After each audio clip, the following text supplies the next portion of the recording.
Hello everyone. तो आज हम स्टार्ट करते हैं objective exercise of Newton's laws of motion.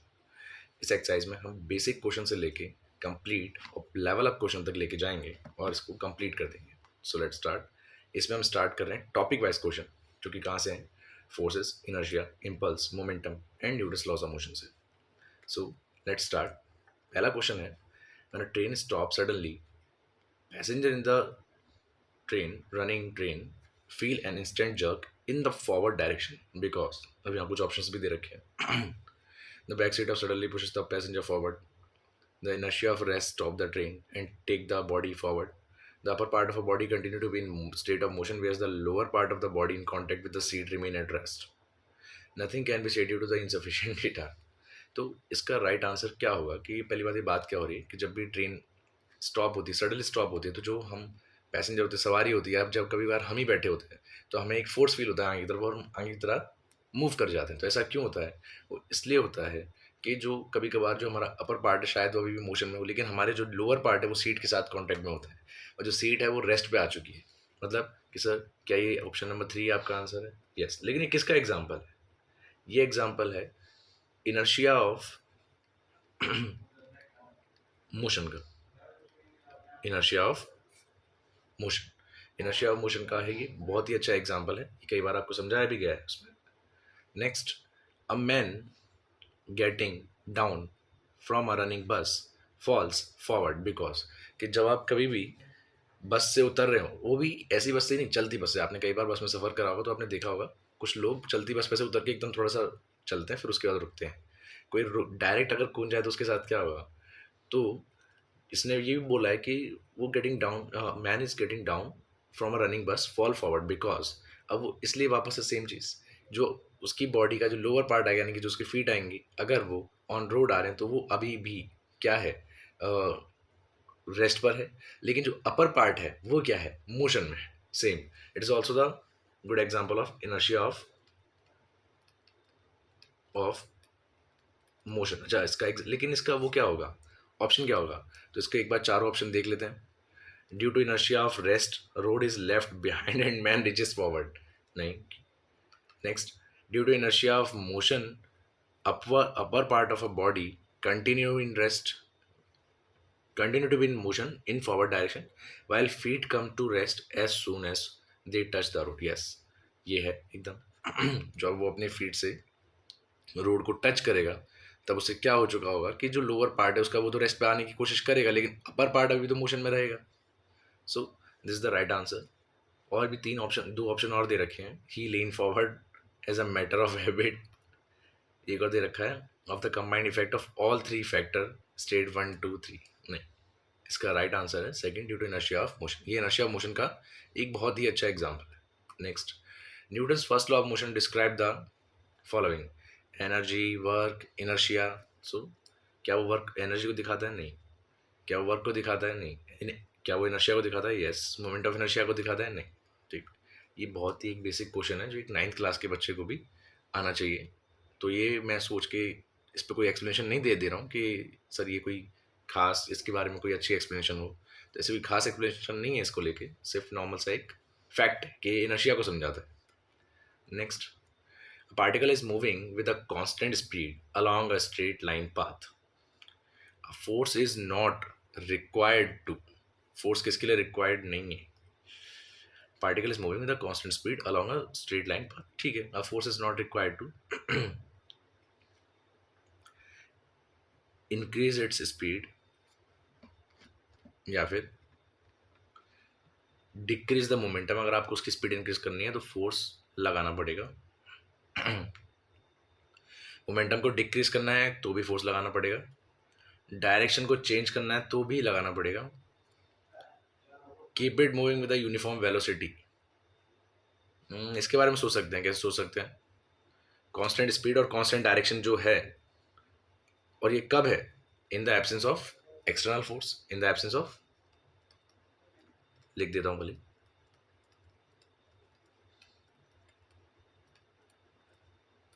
External force. तो इसके लिए मुझे इस पर फोर्स नहीं लगाना पड़ेगा। Force is not required to, क्या कह सकते हैं कि force is not required to maintain uniform velocity once it has been established, right? So fourth is the right answer. ये बिल्कुल थियोरेटिकल क्वेश्चन है कि सर ये बेसिक क्वेश्चन है क्या? देखो, मॉडल की स्टार्टिंग ऐसे बेसिक क्वेश्चन से हुई है। मैं ये नहीं कह रहा हूँ कि मैंने ऐसे क्वेश्चन लिए हैं, हमारे मॉडल में ऐसी स्टार्टिंग हमने करी है, तो उनके बेसिस पर हम लिए जा रहे हैं। ठीक है, next, you are on a frictionless horizontal plane. How can you get off if no horizontal force is exerted by pushing against the surface? You are on frictionless horizontal plane. How can you get off if no horizontal force is exerted? By jumping, by spitting or sneezing, by rolling your body on the surface, ठीक है, by running on the plane. इसका answer काफ़ी अजीब है थोड़ा, क्या हो सकता है? frictionless horizontal plane. You are on a frictionless horizontal plane. How can you get off if no horizontal force exerted by pushing against the surface?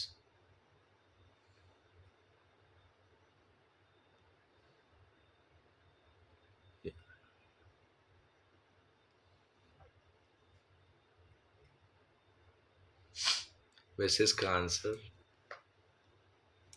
क्या होना चाहिए, मैं आपको इसका आंसर बता दूं। अगर मैं फोर्स नहीं, मतलब यूज ही नहीं कर सकता bye pushing against the surface, तो मुझे सेकेंड ऑप्शन लगता है, बाय स्पिटिंग और स्नीजिंग। वाई? क्योंकि यही दो चीज़ें हैं जिससे by which we get a momentum in opposite direction. ठीक है, we get momentum in opposite direction. Sir क्या करने से? Sneezing or spitting, right? Or which help us to get off that embankment or a plane, कि हम उस plane से नीचे उतर सकते हैं, गेट ऑफ हो सकते हैं उससे। ठीक, काफ़ी अजीब और अजीब टाइप ही का क्वेश्चन है। नेक्स्ट एक और बारे में बात करते हैं। Let E, G and N represent the magnitude of electromagnetic, gravitational and nuclear forces between the proton at a given separation. One for me. All right. At a given separation, then जिसमें comparison आया है कि कौन सा force किससे कितना ज़्यादा है। ऑल राइट, तो ई रिप्रेजेंट कर रहा है इलेक्ट्रोमैग्नेटिक को, देन जी रिप्रेजेंट कर रहा है ग्रेविटेशन को, न्यूक्लियर फोर्स। तो सबसे पहली बात तो ये, with the help of your teacher by the facts also, nuclear force ज़्यादा होता है, आप पता करिएगा। देन उससे ज़्यादा, देन उससे कम, थोड़ा सा कम इलेक्ट्रोमैग्नेटिक हो सकता है, देन उससे कम ग्रेविटेशनल फोर्स होता है, right? So fourth is the right answer. It's a correct order. It's a correct order, right? Next एक और देखते हैं. Newton's third law is equivalent to, किसके इक्विवेलेंट है? Law of conservation of linear momentum, law of conservation of angular momentum, law of conservation of energy, law of conservation of energy and mass. तो पहली बात, Newton's third law of motion होता क्या है? To every action there is a equal and opposite reaction. To every action there is a equal and opposite reaction. तो ये action reaction वाला law है. तो अपोजिट रिएक्शन, इसका मतलब क्या है? When two objects interact, this means that जब भी कोई दो ऑब्जेक्ट इंटरेक्ट होंगे, द फोर्स एक्सर्टेड, अब लगेगा दोनों इक्वल उसमें लगाएंगे पार्ट्स में, तो ये कहीं ना कहीं कंजर्वेशन ऑफ लीनियर मोमेंटम को शो करता है. The principle is directly link to the conservation of linear momentum. Linear momentum, अब यहाँ मोमेंटम की बात दो जगह हो रही है, लेकिन ये एंगुलर मोमेंटम है, लीनियर मोमेंटम है, तो मेरा इसके साथ होगा. क्योंकि every action there is a equal and opposite reaction. ये जो every equal and opposite reaction जो होता है, ये किसके लिए होता है? मतलब ये किससे लिंक रहता है? ये लीनियर मोमेंटम से लिंक रहता है. यहाँ मोमेंटम हमारे पास उसे कंजर्व कराना है. ठीक, so option one is the right answer. इसके लिए मुझे कोई एक्सप्लेनेशन देने की कोई खास ज़रूरत नहीं पड़ी। ये थियोरेटिकल क्वेश्चन है, इनके ऊपर हम जितना तभी कर सकते हैं कि जितना हमने इनको ढंग से पढ़ा हो, जाना हो कि कौन से किस पे कौन सा प्रिंसिपल फॉलो हो रहा है। ठीक, नेक्स्ट, ये भी एक थियोरेटिकल क्वेश्चन है।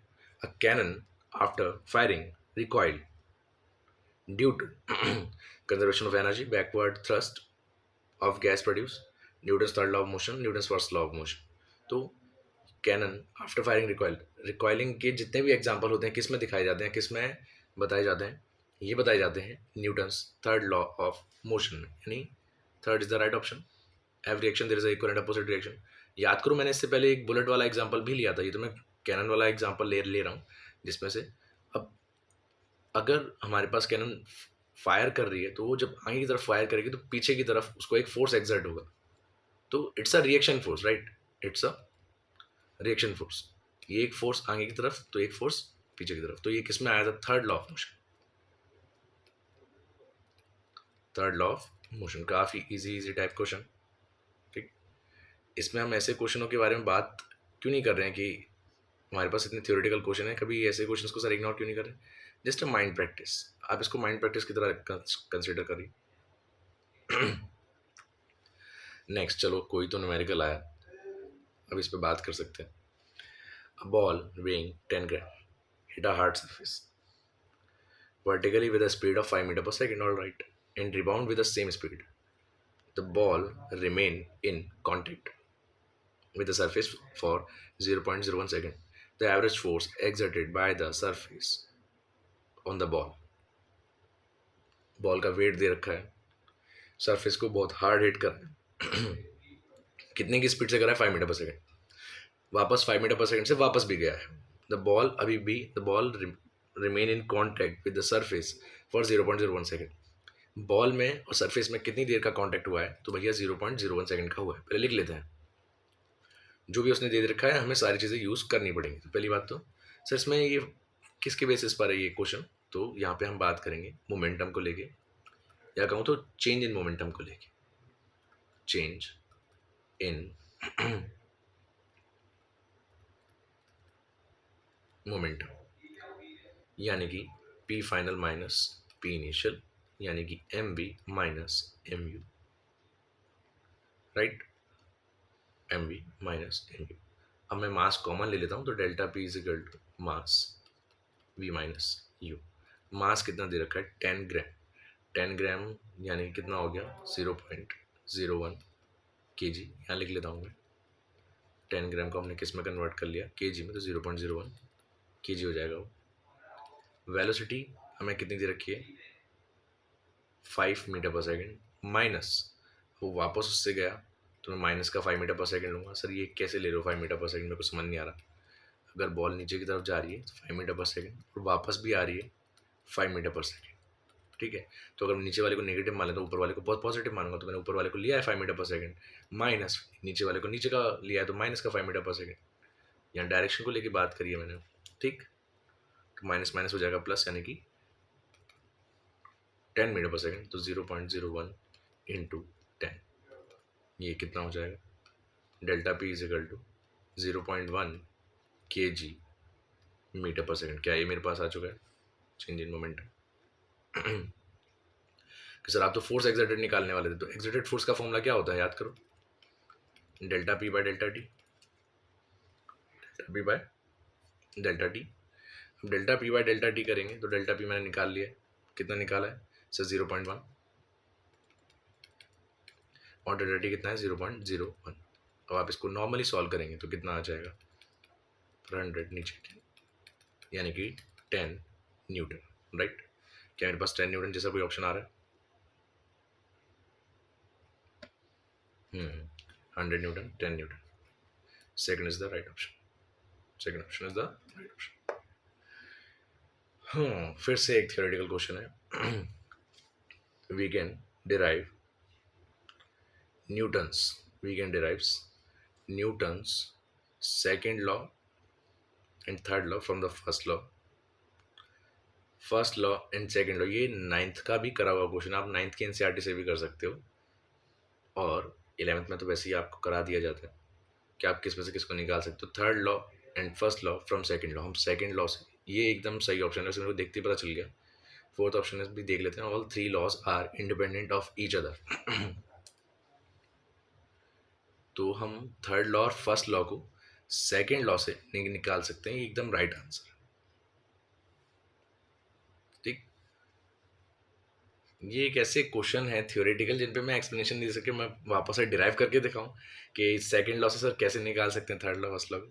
तो ये एकदम करा हुआ क्वेश्चन है, जो ऐसा नहीं है कि जो 11th के लिए इंपॉर्टेंट है, 11th के बेसिस पे नहीं देख रहा हूँ मैंने ये देखा है पूरा का पूरा। तो मैंने सिर्फ ये सोच के करा दिया कि हाँ पढ़ा होगा आपने, नॉर्मल सी चीज़ है कि आपको टीचर ने बताई होगी या फिर टीचर ने कभी डिराइव करवाई होगी, राइट। इसके बाद देखते हैं।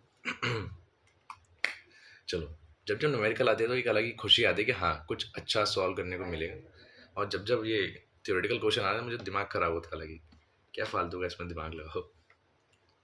ठीक है, next. A body of 2 kg has initial speed 5 metre per second. ठीक है, एक काम करते हैं, गिवन गिवन लिखते चलते हैं। मास दे रखा है 2 kg, स्पीड दे रखी है 5 metre per second, force act force act on it for some time in the direction of motion. The force time graph is shown in figure. Figure में तो दे ही नहीं रखा, बनाते। फिगर में तो यहाँ पे दे ही नहीं रखा है, show in figure. The final speed मांग रहा है ऑफ द बॉडी। रुक जाओ भैया, फाइनल स्पीड देंगे लेकिन पहले यहाँ तक देखने दे। ये फिगर मेरे पास था, ये क्वेश्चन मैंने करा रखा है अपने बच्चों को। तो यहाँ पे कुछ 4 समथिंग था और यहाँ पे कुछ 2.5 समथिंग है। यहाँ पे 2 आएगा, यहाँ पे 4 आएगा इस वाले पे, और यहाँ पे 4.5 आएगा, राइट। और यहाँ पे लास्ट वाली लाइन पे 6.5 आएगा। जो भी आप अपने से डायग्राम बनाओगे तो आप इस चीज़ को दिखाना। तो जब ये फाइनल स्पीड मांग रहा है तो फाइनल स्पीड कितनी आएगी, एक बार मैं चेंज कर लेता हूँ। फाइनल स्पीड निकालने के लिए सबसे पहले मैं क्या निकालूंगा, जब भी ऐसी चीज़ निकालूंगा मुझे मास दिख रहा है, स्पीड दिख रही है, सबसे पहले मेरा फोकस होना चाहिए मोमेंटम को लेके। किसको लेके, मोमेंटम को लेके, या फिर चेंज इन मोमेंटम को लेके, मोमेंटम को लेके या फिर चेंज इन मोमेंटम को लेके।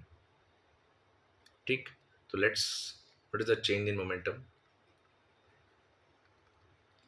कि मोमेंटम में क्या चेंज आया है। इनिशियल स्पीड दे रखी है, ठीक, तो वही वाली बात, मास v final minus v initial वाली बात हो जाएगी। ठीक है, इसको इक्वेशन नंबर 1 बना लेता हूँ। कैसे निकालेंगे, क्योंकि सर आप ऐसा क्या कह सकते हो, आपने फोर्स और उसको क्यों देखा, क्योंकि यार मैंने ग्राफ देखते ही आइडिया लगा लिया, ये फोर्स है और ये वाला टाइम है। अब मुझे कुछ ना कुछ तो करना पड़ेगा, खासकर इसको तो देखना पड़ेगा। तो फोर्स इंटू टाइम मेरे पास हमेशा क्या होता है, मोमेंटम ही होता है। ऐसा कोई खास वो चीज़ नहीं है कि जो मैंने अपने आप से आइडिया लगा लिया, वो सर इसको मोमेंटम, सर आपको कैसे पता मोमेंटम है, मुझे ग्राफ देख के आइडिया लग गया कि इस मोमेंटम से कुछ ना कुछ आने वाला है। सबसे पहले चेंज इन मोमेंटम देखना पड़ेगा।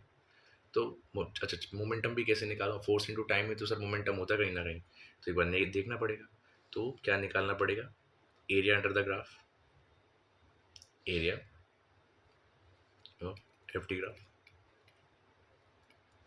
नहीं, कैसे निकालेंगे, सबसे पहले मुझे एक ट्रायंगल दिख रहा है यहाँ पे, 1 बना दे रहा हूँ ट्रायंगल पे, देन यहाँ पे 2, एक मेरे को रेक्टेंगल दिख रहा है, देन यहाँ पे मुझे एक ट्रेपेजियम भी दिख रहा है, 3 बना देता हूँ, और ये 4 मेरे को वापस से एक रेक्टेंगल टाइप कुछ दिख रहा है।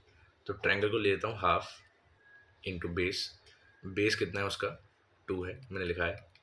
हाइट कितनी है उसकी 4 तक है, तो यहाँ लिख दिया मैंने 4। ठीक है, भले ही काट दीजिए, देखो 2 से 2 कैंसिल भी हो गया। प्लस अब रेक्टेंगल की बात करें तो हो जाएगा लेंथ इंटू ब्रेथ, यानी कि 2 से लेके 4 तक तो उसकी लेंथ है, यानी कि 2 इंटू ब्रेथ 4 है। ठीक है, प्लस वापस से ट्रेपेजियम दिख रहा है हाफ, ट्रेपेजियम का एरिया क्या होता है, sum of parallel side, sum of parallel side मतलब 2.5 प्लस 4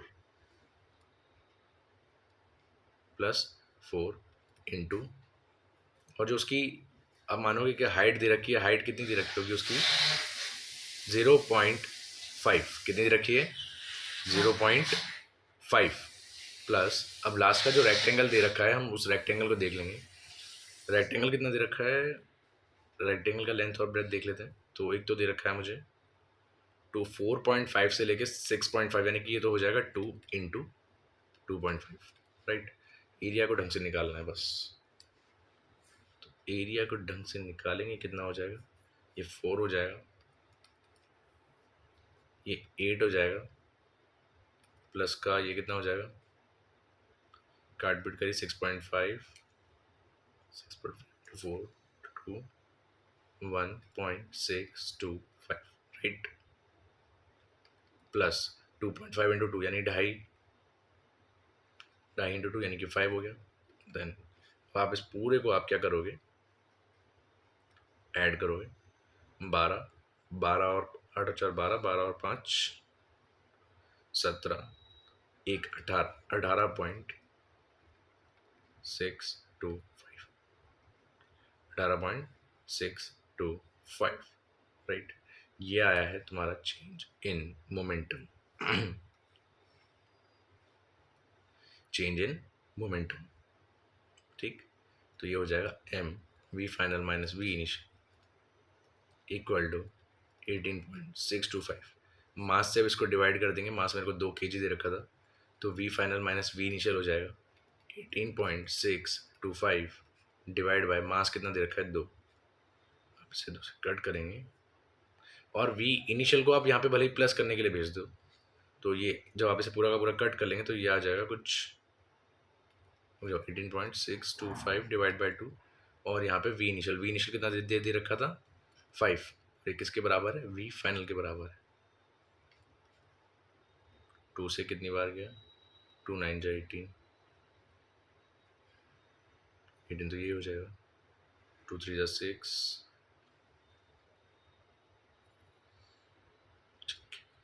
तो 14, 9 प्लस 5 14 समथिंग कुछ आंसर आएगा। 14 कैसा ऑप्शन कोई दिख रहा है, तो थर्ड वन 14.31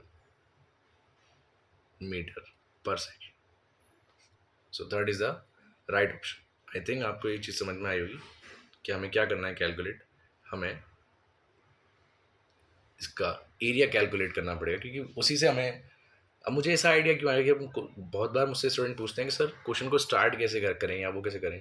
पहली बात तो क्वेश्चन का लेवल बहुत, इसका जो है एक नॉर्मल लेवल भैया बेसिक लेवल का क्वेश्चन है, वो कोई खास क्वेश्चन नहीं है, लेकिन फिर भी कि क्योंकि मैंने इसको स्टार्ट करा, मैंने डायरेक्ट चेंज इन मोमेंटम लिख दिया, तो मैं खुद ये सोच में पड़ गया, अगर बच्चा पूछेगा सर आपने चेंज इन मोमेंटम ही क्यों लिखा, क्योंकि बच्चा मेरे को ग्राफ में ही दे रखा था फोर्स और टाइम, तो फोर्स और टाइम का मुझे मल्टीप्लाई तो करना पड़ेगा। फोर्स और टाइम जब दे रखे थे, फोर्स टाइम का मल्टीप्लाई करके सर क्या निकलता है, मोमेंटम निकलता है, मतलब मुझे कहीं ना कहीं उसने इनिशियल स्पीड दे रखी थी तो फाइनल निकालनी थी, मतलब चेंज इन मोमेंटम ढूंढना पड़ेगा, तो मुझे ये आइडिया यहाँ से लगा, ठीक है। हालांकि इस चीज़ को मैंने शुरू में मुझे और अच्छे से एक्सप्लेन करना चाहिए था, लेकिन मैंने ये डायरेक्ट कर दिया कि मेरी आदत है डायरेक्ट करने की, ठीक है।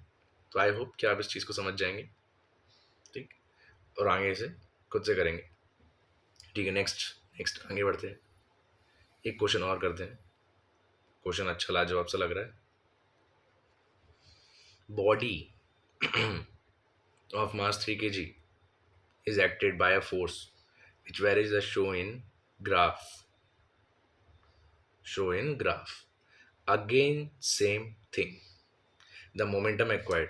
ये ग्राफ मुझे इस तरीके से वो दिया नहीं है, लेकिन मैं बना देता हूँ क्योंकि मेरे पास ये, मैंने जब इसे बनाया था मैं थोड़ा भूल गया हूँ।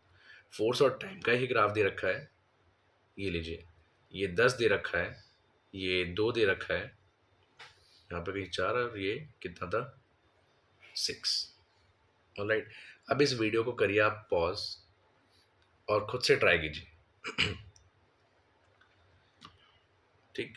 अगर आप खुद से ट्राई करेंगे तो हम इसे किस तरीके से सॉल्व कर सकते हैं एक बार वो देखिए। मुझे मोमेंटम निकालना है, इसका क्या मतलब है, फोर्स और टाइम की जो ग्राफ दे रखा है उसका एरिया निकालना है बस। अब एरिया निकालना है तो मैं वहाँ पे क्या देख सकता हूँ, एक ट्रायंगल दिख रहा है, एक रेक्टेंगल दिख रहा है, तो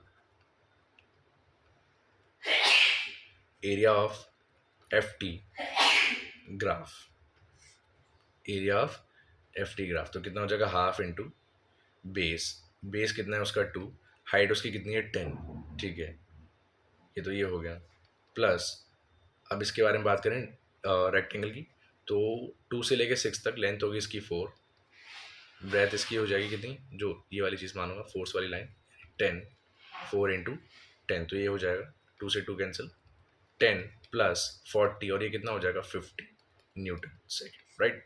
तो 50 इज द राइट आंसर, यानी फोर्थ वन। ठीक, ये किसके ऊपर बेसिस था? नॉर्मल मोमेंटम के ऊपर था। तो हम इसे डायरेक्ट भी कर सकते हैं इस तरीके से। हालांकि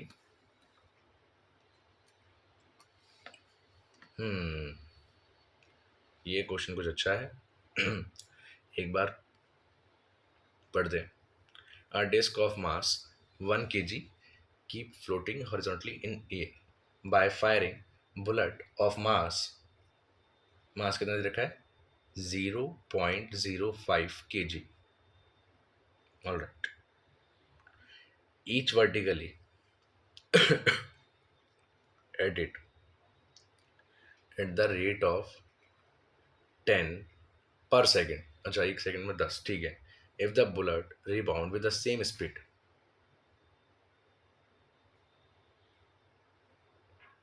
the speed with which these are fired, the speed with which these are fired. Question तो बड़ा अच्छा है। एक बार, एक डिस्क है, डिस्क का मास कितना है? 1 kg दे रखा है। की फ्लोटिंग हॉरिजॉन्टली इन एयर, हवा में है, फ्लो कर रही है in air, by firing bullet of mass, जिस बुलेट मतलब बार बार हम इस पर गोलियां चला रहे हैं भैया। गोलियां कितने मास की? 0.05 kg की। ईच वर्टिकली, बार बार नीचे आने की वो कोशिश करे तो हम उसे बार बार हम गोलियां मार देते हैं। कितनी मार देते हैं? 10 per second. If the bullet rebound with the same speed, the speed with which these are fight के भैया, तो कितनी की स्पीड से ये बुलेट मारी जा रही है। तो वापस से एक नॉर्मल सी चीज़ लगाऊंगा मैं। फोर्स का फॉर्मूला होता है dp बाय dt, और ये फोर्स का है, मतलब कहीं ना कहीं वो इक्वल बैटरी बार बार फ्लोट कर रही है, तो कहीं ना कहीं ये फोर्स के बराबर। उस समय उसका मास कितना है? 1 kg, यानी उसका भी मास नीचे की तरफ mg तो लग रहा है, यानी कहीं ना कहीं ये mg के बराबर है। जो फोर्स है वो mg के बराबर है, उसी के बराबर में इस dp बाई dt को कर रहा हूँ। और इसे dp बाई dt को अगर मैं करूँगा तो मेरे पास क्या निकल के आएगा? याद करिए, ऐसा अगर मैंने कभी क्लास में इसको डिस्कस करा हो, तो जिसने मेरे लेक्चर देखे हो तो वहाँ पे मैंने इस चीज़ को डिस्कस भी कराया है कि हम इसको क्या लिख सकते हैं? 2 mnb equals to mg, correct कह सकते हैं। क्या आपको मेरी बात, ये वाली बात समझ में आ जाएगी? ठीक है, अब इसको mg के इक्वल करके डायरेक्ट अब हम इसे क्या कर सकते हैं? डायरेक्ट सॉल्व कर सकते हैं। तो v इक्वल्स टू कितना आ जाएगा? mg अपॉन 2m, जो बुलेट का मास है, into v into v, correct. हम इसे कुछ इस तरीके से कर सकते हैं।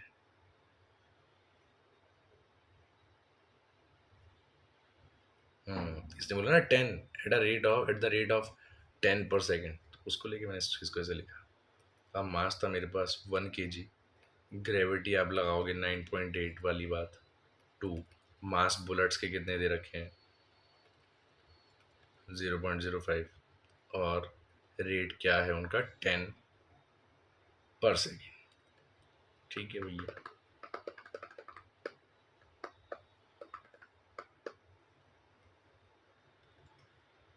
सॉल्व करेंगे फटाफट से।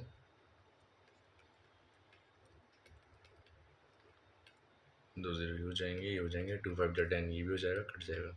सिर्फ 9.8 metre per second is the right answer. 9.8 आएगा इसका आंसर।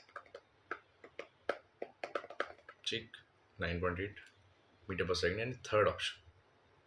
क्वेश्चन अच्छा है।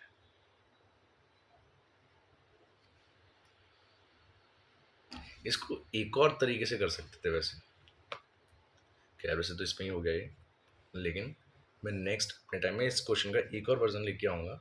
जब मेरा नेक्स्ट वीडियो आए तो उसमें हम इसका मास थोड़ा डिफरेंट लेंगे, लेकिन आपको मैं एक और तरीका सिखाऊँ। लेकिन फिलहाल के लिए आप इसको यहीं पे रखिए, और इस क्वेश्चन पे आप डबल स्टार लगाइए। बेसिक के हिसाब से बहुत अच्छा क्वेश्चन है, इसके बारे में और अच्छा हम सोच सकते हैं। ठीक, अब हम किस पे आ चुके हैं, F B D, normal tension constraint motion. ठीक, हमारे पास जितने भी कंप्लीट थे वो सब कंप्लीट हो चुके हैं। तो इसका पहला क्वेश्चन है, as an incline plane is made slowly horizontal by reducing the value of angle theta with horizontal, the component of weight parallel to the plane of block, inclined plane, resting on an inclined plane, क्या होगा उसका। अब parallel to the incline plane में तो एक ही चीज़ होती है भैया, ये रहा मेरा एम जी, ये मास नीचे एम जी, ये इधर होता है एम जी कॉस थीटा, और इधर होता है एम जी साइन थीटा, और वैसी बात है। और यही वो, आप इसी की बात करें, शायद ये वाला जो कंपोनेंट है जो वेट के पैरेलल है, पैरेलल टू द प्लेन है, ये वेट का वो कंपोनेंट है जो पैरेलल टू द प्लेन है। तो इसका क्या होगा, ऑब्वियसली बात है, थीटा डिक्रीज होगा तो साइन थीटा अगर कम, थीटा कम होता है तो साइन थीटा कम होता है, यानी वो भी डिक्रीज होगा भैया। First option, very easy.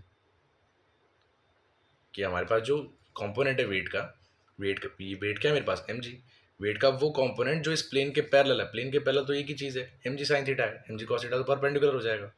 तो इसका क्या होगा, डिक्रीज होगा, इंक्रीज होगा, कांस्टेंट रहेगा, क्या होगा, तो भैया थीटा कम होने पे साइन थीटा भी कम होता है। ठीक, तो ये क्या होगा, ये डिक्रीज होगा। क्या होगा ये बच्चा, डिक्रीज होगा। नेक्स्ट करें, block of mass m is plane on a smooth inclined plane, smooth inclined plane, एक दीजिएगा, smooth inclined plane of inclination with the horizontal, inclination with the horizontal, the force exerted by the plane on the block, the force exerted by the plane on the block has magnitude,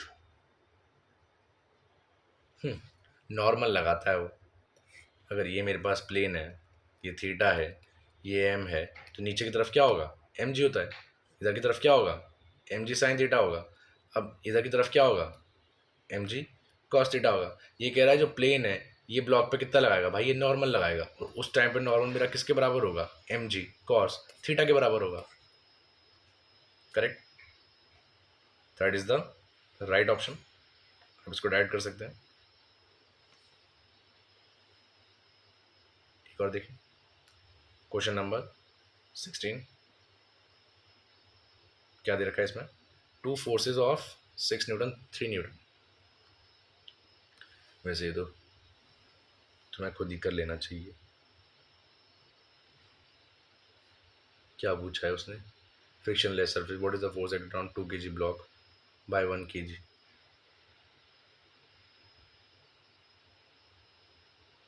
दोनों का वो भी दे रखा है, दो force है, 6 Newton दे रखा है, 3 न्यूटन दे रखा है, 2 kg पे मांग रहे हैं।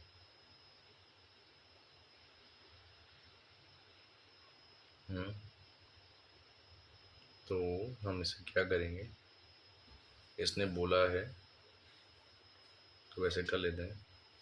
यहाँ से तो लग रहा है 6, यहाँ से लग रहा है 2, इसमें बहुत दिक्कत है यार, दे नहीं रखा हो तो। अगर यहाँ 2 kg है, ठीक है, अगर ये ब्लॉक होता है मेरे पास, ये वैसे मिला के कितना है, 2 kg 1 kg होता है 3 kg, ठीक है।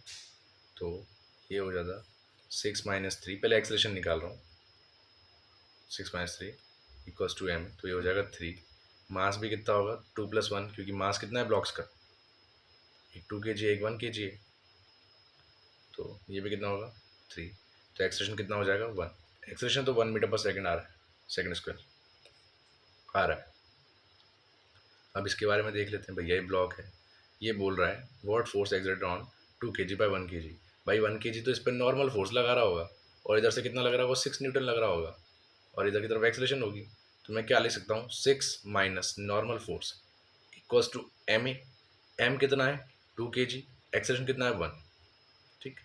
तो 6 नॉर्मल को उधर लेके जाऊँगा, ये हो जाएगा 2 = n। 6 minus 2 is equal to 4 Newton, यानी third is the right option.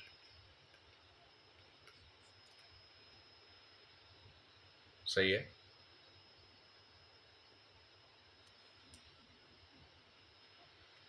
एक और, चलो. A body of mass 40 gram is moving with a constant velocity. Is moving with a constant velocity of 2 centimeter per second. Of 2 centimeter per second on a horizontal frictionless table. The force on the table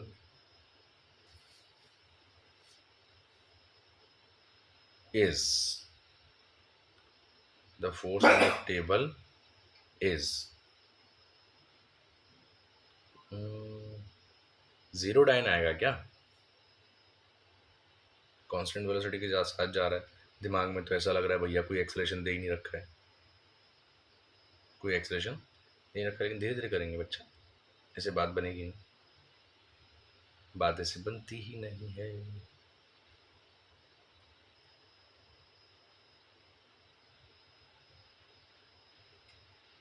वैसे कितना easy question है ना, पूछो क्यों.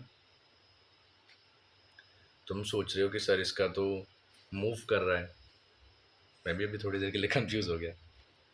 Body है, मास ले लेते हैं 40 ग्राम, वेलोसिटी कांस्टेंट है और है कितनी 2 सेंटीमीटर पर सेकेंड और हॉरिजॉन्टल फ्रिक्शनलेस टेबल. उसने the force on the table मांगा है. क्या मांगा है? फोर्स ऑन द टेबल, जो कि होता है मेरे हिसाब से mg. कितना होता है? mg. मास कितना है? 40 ग्राम. और ग्रेविटी कितनी होती है? ग्रेविटी होती है बच्चा 9.8 metre per second square. Metre से सेंटीमीटर में चेंज करोगे, यहाँ पे सब कुछ डायन में दे रखा है, यानी सेंटीमीटर पर सेकेंड में दे रखा है, सॉरी इसमें CGS में दे रखा है. तो हम क्या करेंगे, इसको 10 से 100 से मल्टीप्लाई करके 9.8 इंटू 100 करोगे तो 980 सेंटीमीटर पर सेकेंड स्क्वायर आ जाएगा, जिससे मैं मल्टीप्लाई कर रहा हूँ सेंटीमीटर पर सेकेंड. राइट. तो यहाँ पे मेरे पास फोर्स ऑन टेबल, क्योंकि टेबल पे तो वो ब्लॉक फोर्स लगाएगा ना भैया, तो नीचे की तरफ mg तो लग रहा है, वो आगे के लिए फोर्स नहीं मांग रहा, आगे के लिए तो मांगे 0 आ जाएगा उसका आंसर. तो ये कितना आ जाएगा 4 8 जा 32 3 देन 9, ये आ गया और इसके 2 0. Right. 39,200 dynes is the right option. Dyne आपको पता होगा ये क्या होती है, फोर्स की CGS यूनिट होती है, फोर्स की CGS यूनिट होती है. देन अगेन एक और करते हैं. अच्छा, राइट ऑप्शन क्या है इसका? First is the right option, correct. Then 18, if the tension in the cable of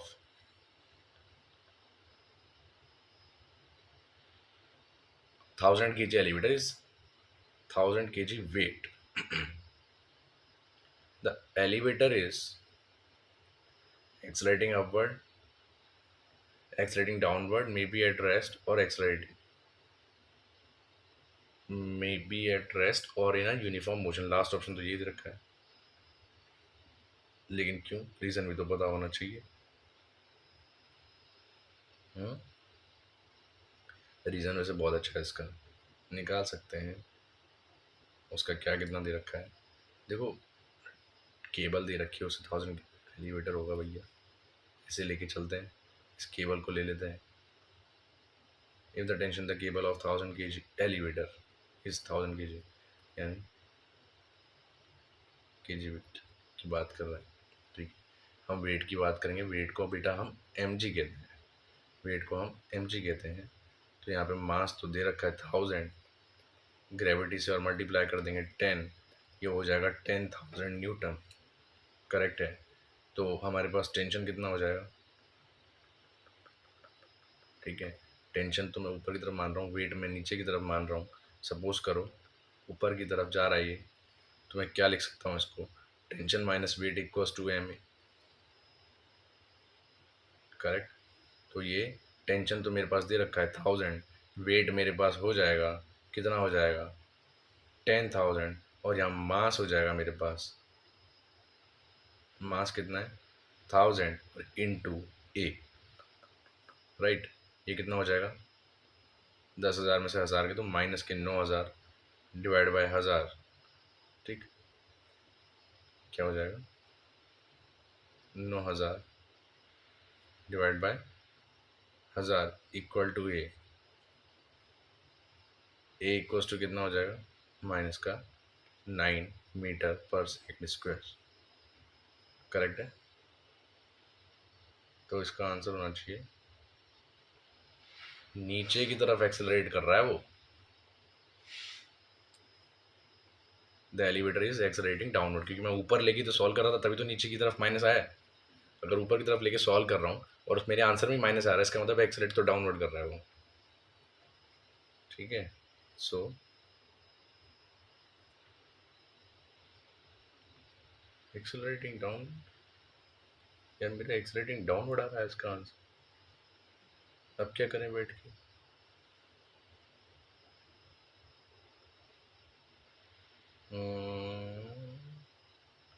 इस कंडीशन से तो ऊपर आ जाएगा आंसर।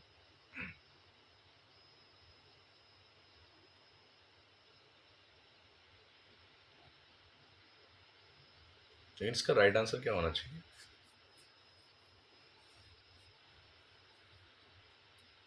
क्योंकि इसका एक आंसर मैंने मे बी एक बच्चे ने मेरे को इसको सॉल्व करके दिखाया था, तो उसने बोला था मे बी एट रेस्ट और इन अ यूनिफॉर्म मोशन, लेकिन मैंने जब इसे सॉल्व किया तो एक्सेलरेशन मैंने ऊपर लेके सॉल्व किया तो माइनस आया है। तो मैं फिलहाल इसको राइट आंसर मान रहा हूँ कि ये एक्सेलरेट तो कर रहा है लेकिन डाउनवर्ड कर रहा है,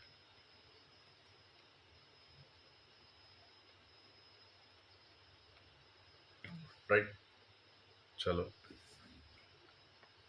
आगे बढ़े इसी को लेके। अगर ऐसा कुछ इसको लेके निकल के आता है, आप लोगों को निकल के आता है कि सर इसमें आपने ये मिस्टेक करी, ऐसा कुछ है, आप लोग भी इस पर कुछ खोजबीन करो।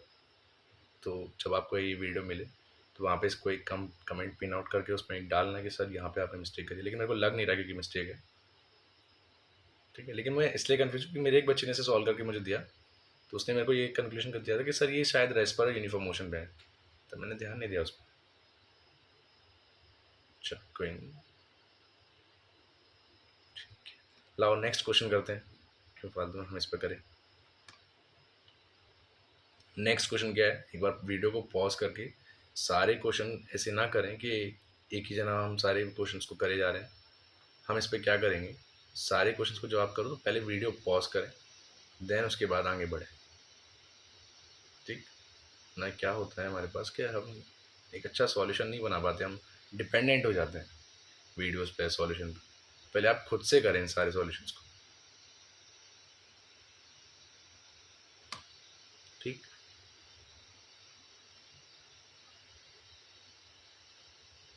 यहाँ दे रखा है एक एलिवेटर है जिसका वेट है 3,000 kg के, is pulled upward with a cable of acceleration 5 meter per second square. The taking g is equal to 10 meter per second. Then the tension in the cable. Tension in the cable. ये क्या बात, अगर ये ऊपर जा रहा है तो डायरेक्ट ही लिख दूंगा T minus M G equals to M, ये भी कोई पूछने वाली बात है। ये देखो, अगर एलिवेटर है ऊपर जा रहा है, ऊपर क्या भैया टेंशन, टेंशन फोर्स ऊपर लग रहा है, नीचे एम जी लग रहा है मास, और तो एक्सेलरेशन ऊपर हो रहा है। इक्वेशन यही बनेगी T minus M G equals to M A, तो मैंने क्या लिख दिया T equals to m g plus m a. Mass कितना है भैया, एम को कॉमन ले लेते हैं आओ, तो जी प्लस ए हो जाएगा। अच्छा तो एम कितना है, एम दे रखा है बालक 3,000, ग्रेविटी होती है 10, एक्सेलरेशन दे रखा है 5, तो 15 हो जाएगा ये तो अंदर, और 15 दिया 45, 45, तो ये हो गया। इजी था ये, इसमें कुछ खास दिमाग नहीं लगाना पड़ा, ठीक। Force is the right option. Next, ये क्वेश्चन भी कुछ शानदार दे रखा है, कर सकते हैं कैसे, देखिए। 3 blocks are connected as shown in figure on a horizontal frictionless table and pulled to the right, pulled to the right, right, pull to the right, all right, with the force, with the force, with the force, with the force. T3 60 Newton. अच्छा M1 दे रखा है इसमें 10 kg, बढ़िया, चलो दे तब भी रखा है। इसको हम मानते हैं M1, इसको मानते हैं M2, इसको लास्ट वाले को मानते हैं M3, करेक्ट। और यहाँ पे टेंशन दे रखा है T1, टेंशन दे रखा है T2, ठीक है। लास्ट इसको मानते हैं T3, जो कि किसके बराबर दे रखा है, 60 न्यूटन के बराबर दे रखा है, ठीक है। मास भी दे रखा है 20 kg, मास वन दे रखा है 10 kg, 20 kg, 30 kg। तो टेंशन इन T2 मांगा है उसने, क्या मांगा है, टेंशन इन T2। सबसे पहली चीज़ इसकी प्रायोरिटी क्या होनी चाहिए, हमें क्या निकालना है, क्वेश्चन को देख के जब स्टार्ट करेंगे तो एक्सेलरेशन पहले निकालना है। एक्सेलरेशन निकालने का फॉर्मूला सर वही वाला formula, father equals to mother, F is equal to M A. तो जब भी हम एक्सेलरेशन निकालेंगे तो फोर्स अपॉन क्या हो जाएगा, टोटल मास। तो फोर्स तो हमारे पास एफ दे रखा है, मास कितना है M1 plus M2 plus M3। तो फोर्स कितना दे रखा है हमें, हमें फोर्स दे रखा है, कितना दे रखा है फोर्स, 60 न्यूटन। बढ़िया, जब की बात होगी, चलो निकालते हैं भैया। 60 न्यूटन और मास M1 M2। अच्छा, मुझे क्या लगा दो, 20 समझ में आ रहा है। 10 + 20, 30, 30 और 30, 60। तो एक्सेशन कितना आ गया, 1 मीटर पर सेकेंड स्क्वायर। कितना आ गया, 1 मीटर पर सेकेंड स्क्वायर। अच्छा, अब इस एक्सेशन का करोगे क्या, तो उसने मांगा है टेंशन T2 मांगा है भैया, टेंशन T2 मांगा है, तो ब्लॉक ले लेते हैं लास्ट वाला M3 वाला। M3 का मास कितना है, 30 kg है। सर इधर से फोर्स 60 न्यूटन लग रहा है, पीछे से फोर्स T2 लग रहा है। एक्सलरेशन ऑब्वियसली बात है आगे की तरफ होगा, तो इक्वेशन बना लेंगे, 60 minus T2 is equal to Ma। तो ये कितना हो जाएगा, 60 minus T2 is equal to M, कितना दे रखा है 30, एक्सलेशन कितना दे रखा है 1। तो T2 आ जाएगा मेरा, T2 आ जाएगा 60, क्योंकि T2 को मैं इधर ले आया, प्लस का हो जाएगा 30, इधर आ जाएगा माइनस, माइनस 30। 60 - 30 कितना आ गया, 30 न्यूटन। तो 30 is the right answer. I hope ये आपको निकालना आया होगा और ये नॉर्मल सा क्वेश्चन आपको समझ में भी आया होगा, ठीक। इसे वैसे खुद से कर सकते हैं, जब भी ऐसा क्वेश्चन आए तो आप मेरी वीडियो को पॉज करेंगे और खुद से ट्राई करेंगे। नेक्स्ट क्वेश्चन को एक बार ट्राई करें फिर से। क्या दे रखा है, a uniform thick rope of length 5 meters keep on a frictionless surface of a force of 5 newton is applied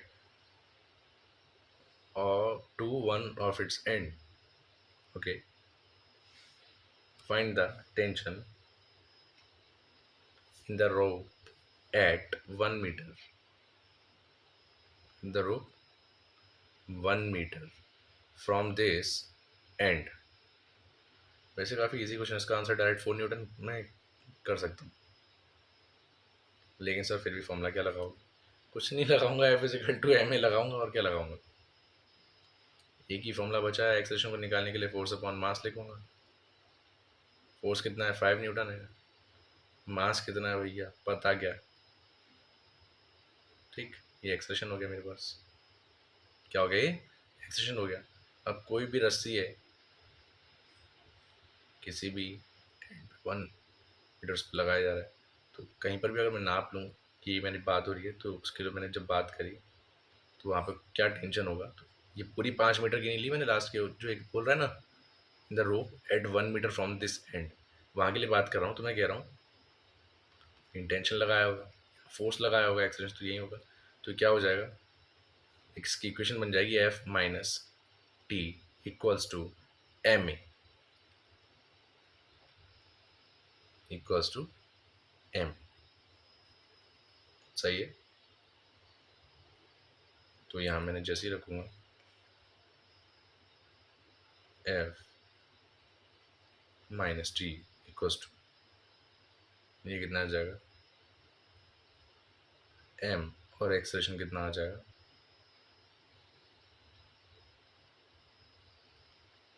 5/m।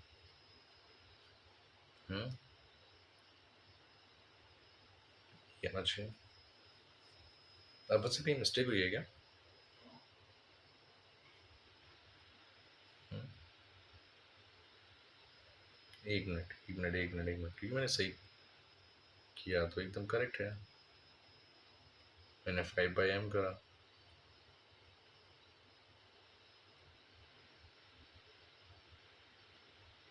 अच्छा ये एक्सलरेशन है, हाँ हाँ हाँ। नहीं नहीं, यहाँ तक कोई मिस्टेक नहीं, यहाँ तक कोई मिस्टेक।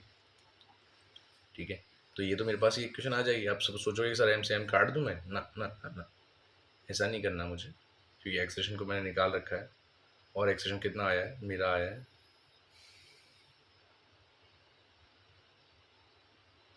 ठीक है।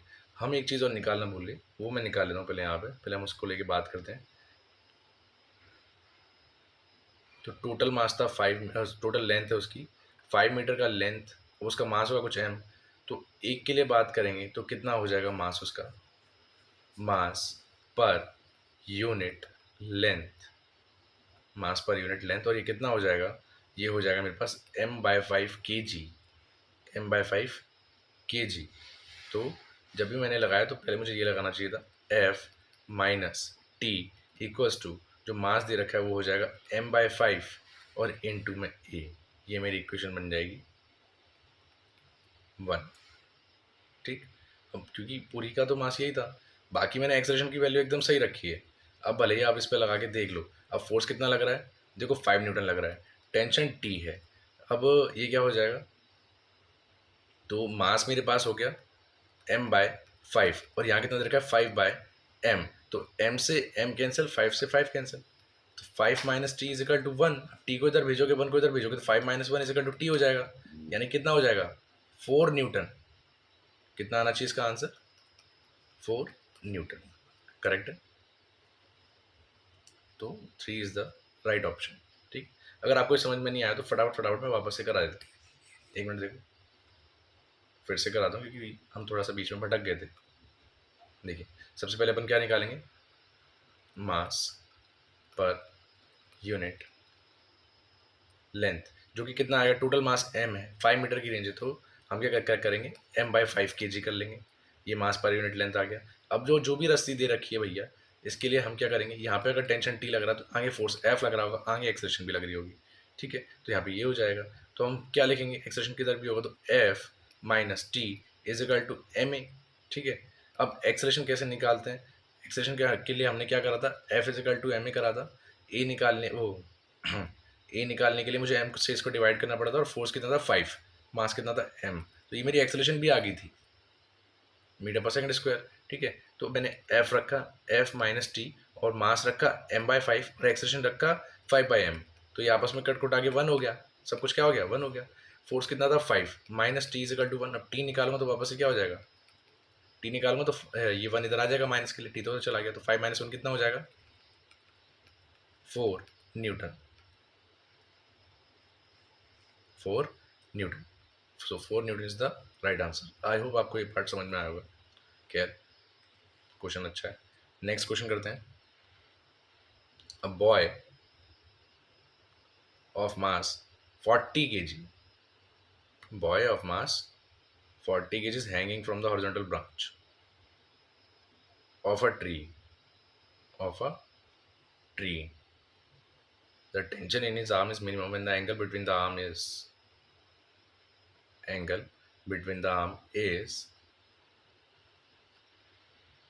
आर्म्स के बीच में एंगल कितना होना चाहिए,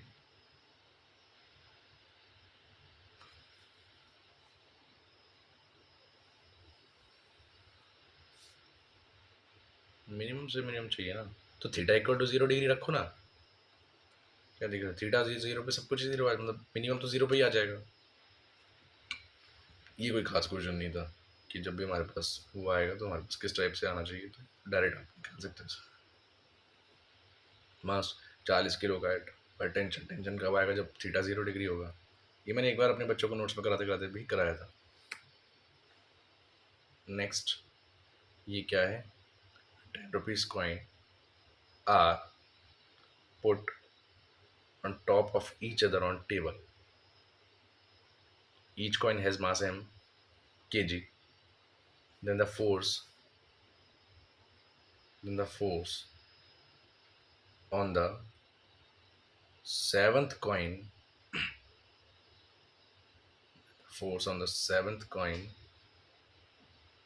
counted from the bottom due to coin on its top. Question शानदार.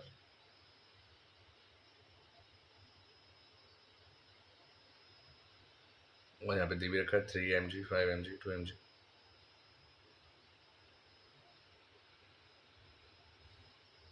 कितने कॉइन रखे हैं? Each coin has mass m kg. And the force on seventh coin counted from the bottom. अच्छा bottom से due to all the coin on its top. ठीक है भैया.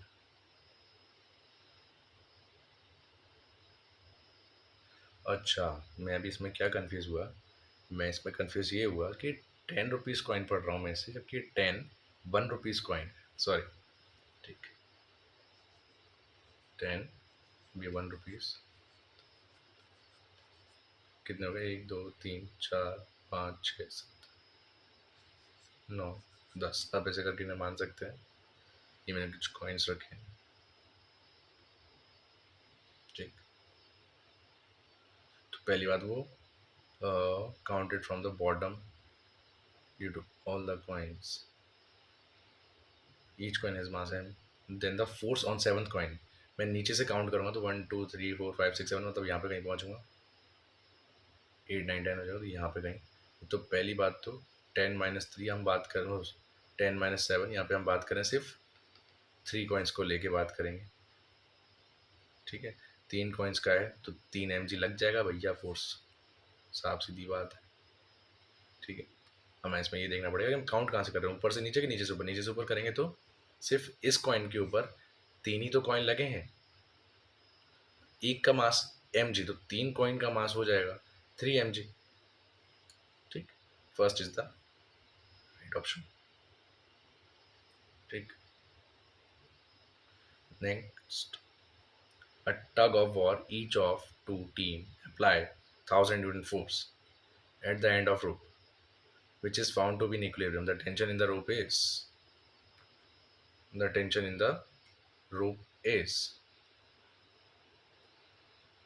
1,000 Newton. अगर कोई रस्सी है यहाँ से 1000 खींची जा रही है और यहाँ से भी 1000 खींची जा रही है, इसका मतलब ये नहीं है कि इसमें 2000 का फोर्स आ गया. टेंशन कितना ही रहेगा? 1000 Newton रहेगा. Second is the right option. Is the right option. Next question देखा जाए. A light string passes over a frictionless pulley to one of its end. Mass 6 kg is attached to its other end of mass 10 kg attached. The tension in the spring. Tension in the string. वैसे tension in the string, tension का कुछ formula हुआ करता था. m1/m2 m1 plus m2 into G. I think 2m1 m2 होता था. ठीक है. फिर 2m1 कितना है? 6 इंटू 10 डिवाइड बाय 6 प्लस 10 और ग्रेविटी भी मैं ले रहा हूँ 10. Let's check. 2 6 12 into 10 120/16 into 10.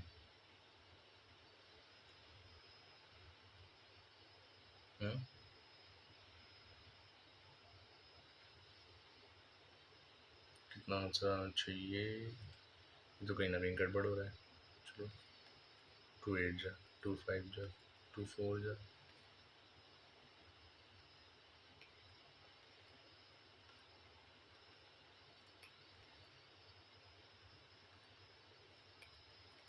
तो कितना हो जाएगा? 15 पंजे 75. तो it's a 75 Newton. Second is the right answer. Cut करके. ये किसका फॉर्मूला होता है? टेंशन का फॉर्मूला होता है. ठीक. जो बच्चे होंगे जिन्होंने मैंने जिन्हें कराया होगा वो इस क्वेश्चन को डायरेक्ट लगा देंगे. ठीक. इजी था. फॉर्मूला भेजता हूँ, कर सकते हैं. ये क्या आउट क्या आ गया? Essential characteristic of translation equilibrium. यार ये क्या बात हुई?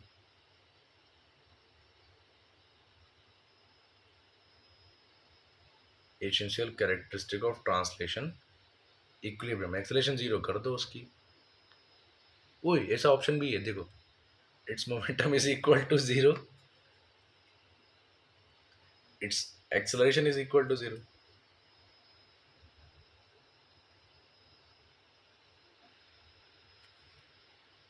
Second is the right option. आप किसी भी इक्विलिब्रियम का मतलब क्या, मतलब एक मेनली क्या होना चाहिए, क्या मोमेंटम जीरो पे होना चाहिए, नहीं काइनेटिक एनर्जी जीरो पे होना चाहिए, नहीं उसका single force act on it, नहीं। So, उसका क्या होता है, सीधा साधारण सा मतलब होता है, मैंने एक बार बात बातों में अपने बच्चों को समझाया था कि उसका एक्सेलरेशन क्या होना चाहिए, सिर्फ जीरो होना चाहिए। एक्सेलरेशन क्या होना चाहिए, जीरो होना चाहिए, उतने में ही वो हो जाएगा उसका काम। Next, a uniform string, be uniform string की of mass 6 kg and length L suspended from a rigid support. The tension at distance 1 by 4 from free end. Okay, free and इस यार इसका एक कभी अपन ने एक फॉर्मूला डिस्कस करा था क्लास में, उस फॉर्मूले को लेके बात कर लेता हूँ, देखें कितना आएगा। उससे एक बार में एक झटके में आ जाएगा, जिसको ऐसे निकालना हो तो सीख ले यहीं पे। फॉर्मूला क्या होता है, total mass into length below point upon total length, और ये सब मल्टीप्लाई होगा किससे, मास से। इसको भले ही आप लिख लीजिए, ठीक है, मतलब मास तो मैंने इधर ही लिख लिया, मास उधर क्या लिखूँ, लिख लिया मैंने। टोटल मास मुझे दे रखा है 6 kg, all right. Length below the point यानी 1/4 मांग रहा है एल, और टोटल लेंथ दे रखी है एल, तो एल से कट जाएगा एल, तो ये कितना हो जाएगा 6/4, जो कि आना चाहिए 4 1 जब 4 4 5 जब 20 यानी 1.5 kg। वाह, मतलब फॉर्मूला कहीं तो काम आया। इसे फॉर्मूला डायरेक्ट, ये फॉर्मूला आप आपने कराया, मतलब आपने करा होगा, पढ़ा होगा, नहीं पढ़ा होगा, एक बार इस ये जो मैंने अभी लिखा है ना यहाँ पे, ये मैं एज अ ट्रिक या फिर एज अ कोई डायरेक्ट फॉर्मूला, ट्रिक भी नहीं है तो फॉर्मूला ये डायरेक्ट मैंने एक बार अपने बच्चों को दिखाया है, करा के दिखाया है, तो वो इस फॉर्मूले को डायरेक्ट जानते हैं। एक बार इस चीज़ को लेके अगर आपको नहीं आ रहा है तो एक बार टीचर की हेल्प ले लीजिएगा कि सर यहाँ पे कैसे आपने कराया, मतलब मेरी नहीं, जब भी जो आपकी टीचर हो आप उनकी हेल्प लीजिएगा, सर ये कैसे सर ने कराया, तो आप इसको लेके यहाँ पे कर सकते हैं। नेक्स्ट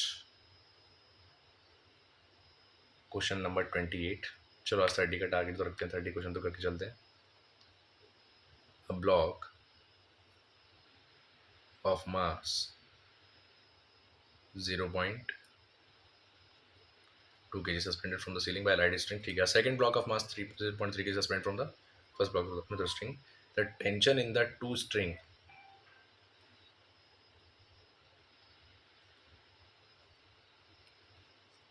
ऐसे कुछ बता रहा है ये, इसका मास है 0.2 kg, इसका मास है 0.3 kg, ठीक। अब इसके मासेस कुछ भी हो भैया, 0.3 kg है, इसका नीचे करेंगे तो इसके अंदर जो स्ट्रिंग है इसका टेंशन, इसको मान लेता हूँ मैं T1, इसको मान लेता हूँ मैं T2, और T1 और T2 कितने हो जाएंगे, T2 तो इसके बराबर हो जाएगा mg के बराबर, तो 0.3 इंटू 10 यानी हो जाएगा 3 न्यूटन। तो T2 3 न्यूटन किस किस में आ रहा है भैया, तीसरे वाले को छोड़ के सब में आ रहा है, ठीक। लेकिन जब बात करेंगे T1 को लेके, तो भैया T1 लग रहा है ऊपर की तरफ, लेकिन नीचे की तरफ क्या लग रहा है सर, नीचे की तरफ 0.2 भी लग रहा है, नीचे की तरफ 0.3 भी लग रहा है, यानी नीचे की तरफ 0.5 लग रहा है, क्या लग रहा है, टोटल प्लस करेंगे तो कितना हो जाएगा 0.5, और उसको इंटू 10 करेंगे तो ये हो जाएगा 5 न्यूटन। तो T1 होना चाहिए 5 न्यूटन, T1 होना चाहिए 5 Newton. So first is the right option, T1 अपना 5 न्यूटन, T2 अपना 3 न्यूटन, करेक्ट। आई होप कि आपको समझ में आया हो, ठीक। इसके अलावा हम एक और क्वेश्चन देखते हैं, ये क्वेश्चन भी देखने में अच्छा लग रहा है। क्या है, two force with equal magnitude F act on a body and the magnitude of the resultant force is F by 3. The angle between the forces, force के बीच में क्या ढूंढना पड़ेगा हमें? एंगल ढूंढना पड़ेगा. एंगल कैसे ढूंढते हैं? Resultant is F/3. कर लेते भैया, कुछ तो आएगा. Two force with equal magnitude, मतलब F1 भी F है, F2 भी F है, तो F1 equal to F2 and which is F. क्या है वो? F दे रखा है. वापस से लिखता हूँ.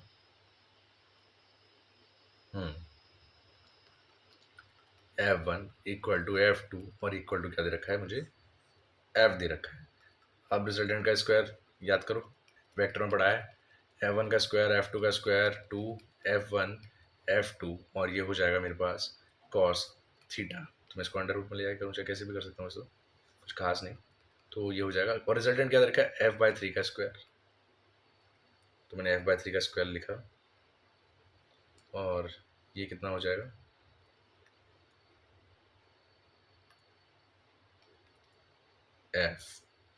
F का स्क्वायर प्लस F का square plus 2, F into F हो गया 2F का square. This one is cos theta. तो ये हो गया F स्क्वायर बाय 9, और ये हो जाएगा 2F square plus 2F square cos theta. Right. बस तो F कॉमन ले गया, अब आप इसे हटा सकते हैं. तो F स्क्वायर कॉमन ले लीजिएगा, F कैंसिल हो जाएंगे सारे. इसे F को तो लेके आओगे तो ये हो जाएगा 1/9 minus 2 which is equal to 2 cos theta.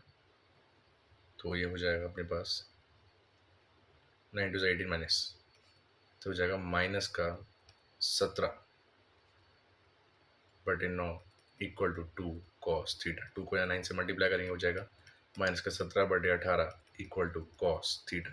Theta कितना हो जाएगा? cos इनवर्स माइनस का 17/18. So first is the right option. Click करा कि नहीं करा थोड़ा बहुत माइंड. कभी कभार ऐसा लगता है अगर तुम्हें नहीं आया तो खुद को ही पढ़ा के चला जाऊंगा. एक लास्ट ऑप्शन करके देखते हैं क्या दे रखा है भैया. ये force of 6 Newton act on a body at rest of mass 1 kg during this time the body attain a velocity of 30 meter per second. ठीक है. The time for which the force act on a body is right. Okay, यहाँ force दे रखा है. ठीक है, force वो सब दे रखा है. पहले एक्सेलरेशन की बात करते हैं. फोर्स अपॉन मास होता है, तो 6 न्यूटन दे रखा है. बॉडी का मास दे रखा है 1 kg, तो एक्सेलरेशन भी कितना होना चाहिए? 6 मीटर पर सेकंड स्क्वायर. ऑलराइट. अब यहाँ पे जो भी एक्सेलरेशन निकालूंगा मैं उसको कर क्या लूँगा?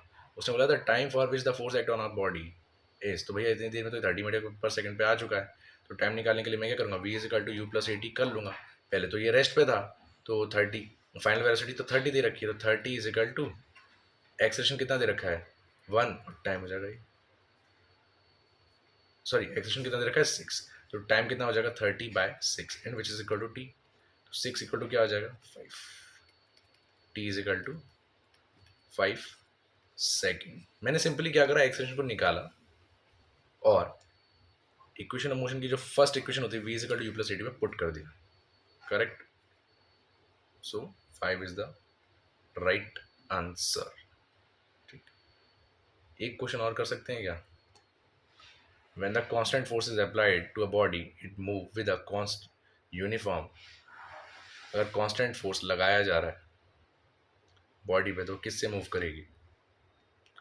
एक्सेलरेशन से, वेलोसिटी से, स्पीड से, मोमेंटम से.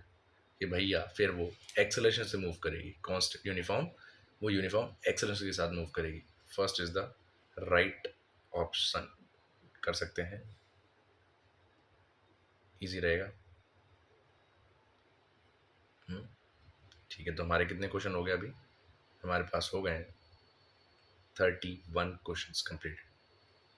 राइट. कर सकते हैं ना. बाकी क्वेश्चन करते हैं हम नेक्स्ट लेक्चर में, क्योंकि हमारा लेक्चर जो है ये 1 आवर से ऊपर हो चुका है. मैंने ये सोचा है कि हम जो लेक्चर्स बनाएंगे वो 1 आवर तक की बनाऊंगा, वैसे मैं 1 आवर तक की भी नहीं बनाता, मैं 50 मिनट्स या 40 मिनट्स तक की बनाता हूँ। तो ये पहला लेक्चर है हमारा जो मैंने 1 आवर तक के लिए बनाया है। तो इसमें आप क्वेश्चंस को करिए, जानिए। अगर आपको कुछ लगता है कि हम डिफरेंट तरीके से कर सकते हैं, कुछ डिफरेंट कर सकते हैं, तो आप उसके लिए बताइएगा, ठीक। और ये जो लेक्चर है ये मैंने बिल्कुल एक मॉड्यूल को फॉलो करते बनाया है, ठीक। तो मिलते हैं नेक्स्ट लेक्चर में इसी के आगे वाले टॉपिक्स के साथ। Thank you.